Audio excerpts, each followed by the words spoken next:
नमस्कार, आप सभी का बहुत बहुत स्वागत है। मेरा नाम रूबिका लियाकत है। इस वक्त आप टाइम्स नाउ नव भारत देख रहे हैं और न्यूज की पाठशाला की शुरुआत हो चुकी है, यानी आप सभी का दाखिला हो चुका है पाठशाला की वीकेंड वाली एक्स्ट्रा क्लास में। दुनिया में बड़ी हलचल मची है। दुनिया भर के एक्सपर्ट्स क्या कह रहे हैं? कह रहे हैं कि ग्लोबल ऑर्डर शिफ्ट हो रहा है। ग्लोबल ऑर्डर बदलने की जो बात आज से करीब 5-6 साल पहले पीएम मोदी ने कही थी, वही आज सिद्ध होती दिख रही है। तब मजाक उड़ाया जा रहा था, तरह तरह के क्रिटिसिज्म हो रहे थे। और याद कीजिए, करीब 3 साल पहले पीएम मोदी ने आसियान शिखर सम्मेलन में यह कहा था, 21वीं सदी एशिया की सदी है।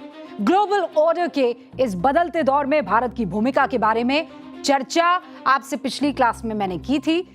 आज की एक्स्ट्रा क्लास का चैप्टर इस ग्लोबल ट्रांजिशन के दौर में पीएम मोदी के उस मूव का है जो इंडो पैसिफिक में free and open Indo Pacific की नीति को और स्ट्रॉन्ग करता है। पीएम मोदी 6 से 11 जुलाई 2026 तक इंडोनेशिया में होंगे, ऑस्ट्रेलिया में होंगे, न्यूजीलैंड में होंगे और 6 दिवसीय ये यात्रा होगी। इस यात्रा को इंडो पैसिफिक में भारत की कूटनीति के लिहाज से क्यों अहम माना जा रहा है, क्यों इसे पीएम मोदी की डिप्लोमेसी की एक सधी हुई चाल कहा जा रहा है, आज आपको तफसील से बताऊंगी। तो चलिए शुरू करते हैं आज की एक्स्ट्रा क्लास का पहला चैप्टर। रूस यूक्रेन युद्ध फरवरी 2023 से जारी। ईरान अमेरिका के बीच तनाव भरी शांति वार्ता। ईरान में पूर्व सर्वोच्च नेता अली खामेनेई को अंतिम विदा देने के लिए उमड़ा जन सैलाब। एक गोली से पूरे ईरान के नेतृत्व को खत्म कर सकते हैं। बीच बीच में उल्टा बजता ट्रंप का रेडियो, ईरान को धमकी पर धमकी। और ट्रंप के शांति राग से अलग नेतन्याहू का लेटेस्ट ऐलान। दुनिया अस्थिरता और असुरक्षा से भरे संकट के दौर में है। अमेरिका के साथ पश्चिम की एकजुटता दरक रही है। ईरान युद्ध के बाद अमेरिका का सुपर पावर वाला तमगा खतरे में है। द स्ट्रेट ऑफ हॉर्मुज में ईरान ने ओमान के साथ मिलकर टैक्स का नया प्लान तैयार कर लिया है। यानी आर्थिक तनाव अभी खत्म होता नहीं दिख रहा। तब सवाल उठ रहे हैं कि क्या इंडो पैसिफिक में अब लहर तेज और बहुत तेज उठने वाली है। ग्लोबल ट्रांजिशन के इस दौर में भारत की रणनीति क्या है? इंडो पैसिफिक पर चली गई पीएम मोदी की कूटनीतिक चाल क्या चीन की विस्तारवादी महत्वाकांक्षाओं पर एक निर्णायक रणनीतिक प्रहार करने जा रही है? भारत विस्तारवाद नहीं, भारत विकासवाद की भावना से काम करता है। भारत ने हमेशा ओपन, सिक्योर, इंक्लूसिव और प्रॉस्परस इंडो पैसिफिक रीजन का समर्थन किया है। इसलिए जब समुद्र से सटे देशों के विकास की बात आई तो भारत ने मंत्र दिया सागर। सागर का मतलब है security and growth for all in the reason.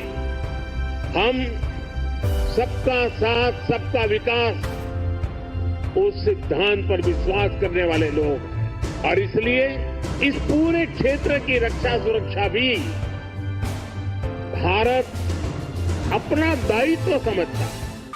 पहले यूएई समेत 5 देशों की यात्रा, फिर फ्रांस में G7 के मंच पर भारत का जलवा, फिर सेशल्स का दौरा, पिछले हफ्ते जापान की प्रधानमंत्री सनाए तकाइशी से नई दिल्ली में मुलाकात और अब 6 जुलाई से 3 देशों की यात्रा। पीएम मोदी का इंडो पैसिफिक प्लान एक्टिव है। सच ये भी है कि पीएम मोदी की डिप्लोमेसी के मित्रता सूत्र ने एक भरोसेमंद और स्पष्ट संवाद दुनिया के साथ किया है। ईरान अमेरिका वॉर में बने ऊर्जा संकट के दौरान इसी मित्रता ने भारत पर तेल संकट हावी नहीं होने दिया।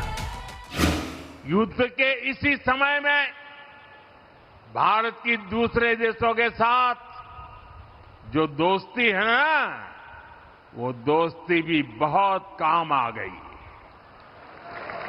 जब ये संकट शुरू हुआ था उससे पहले भारत 25-26 देशों से ही ईंधन का, ऊर्जा का आयात करता था। लेकिन संकट के समय भारत की डिप्लोमेसी का जलवा दिख गया। दूसरे देशों के साथ हमारे अच्छे संबंध इस संकट की घड़ी में बहुत काम आए। युद्ध के दौरान ही भारत 40 से ज्यादा देशों से ईंधन मंगाने लगा। भारत ने दुनिया को स्पष्ट संदेश दिया कि हमारे लिए राष्ट्रहित और राष्ट्र के नागरिकों का हित सर्वोपरि है। तो पीएम मोदी के जिन विदेश दौरों को लेकर विपक्ष के पेट में दर्द उठता था, वही दौरे संकट के दौर में देश के लिए दवा बने।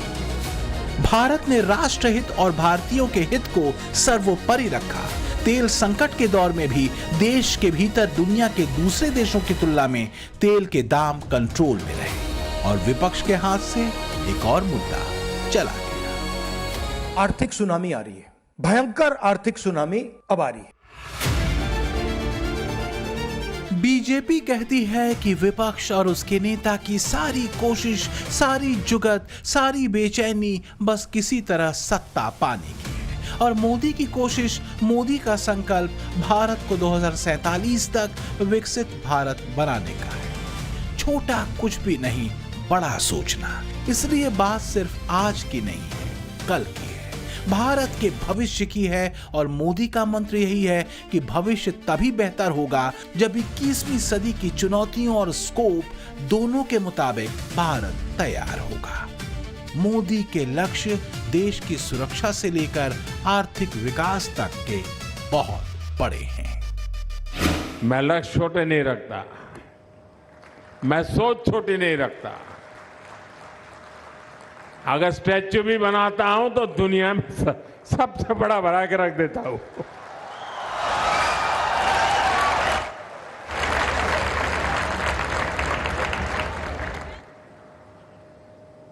और जैसा सुवेश जी ने कहा,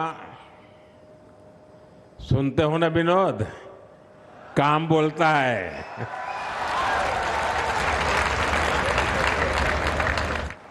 काम बोले थे।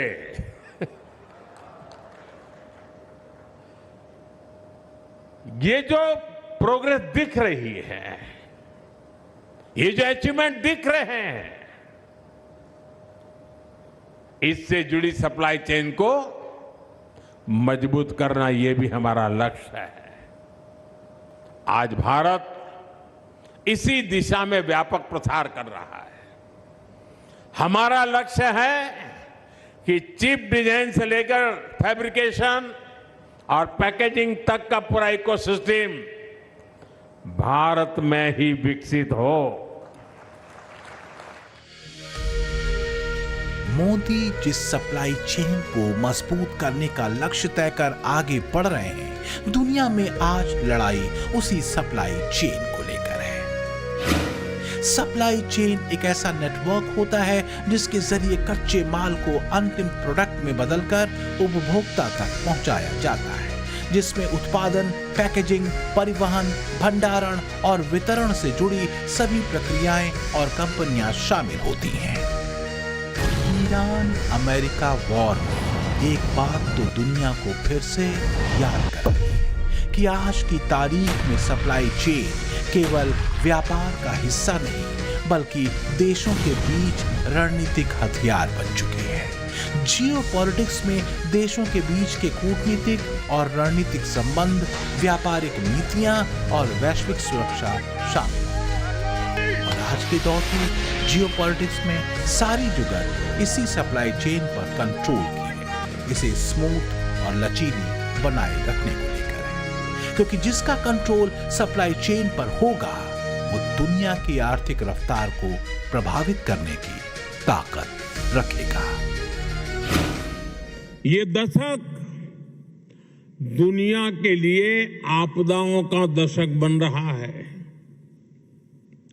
हम सभी देख रहे हैं, अगर ये स्थितियां तेजी से नहीं बदली गई तो बीते अनेक दशकों की उपलब्धियों पर पानी फिर जाएगा।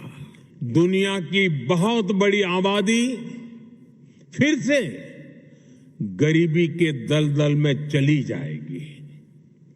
साथियों, ऐसी वैश्विक परिस्थितियों में आज दुनिया रेजिलिएंट सप्लाई चेन की बात कर रही है। इसी लिहाज से अहम है इंडो पैसिफिक रीजन, क्योंकि इंडो पैसिफिक रीजन वैश्विक अर्थव्यवस्था और सप्लाई चेन का सबसे अहम केंद्र है। इस क्षेत्र से दुनिया के कुल जीडीपी का करीब 60% और वैश्विक समुद्री व्यापार का आधा हिस्सा गुजरता है। इंडो पैसिफिक क्षेत्र हिंद महासागर और प्रशांत महासागर का मिला जुला और आपस में जुड़ा हुआ जियोपॉलिटिकल और खास इकोनॉमिक रीजन, जो मोटे तौर पर अफ्रीका के पूर्वी तट से लेकर अमेरिका के पश्चिमी तट तक माना जाता है।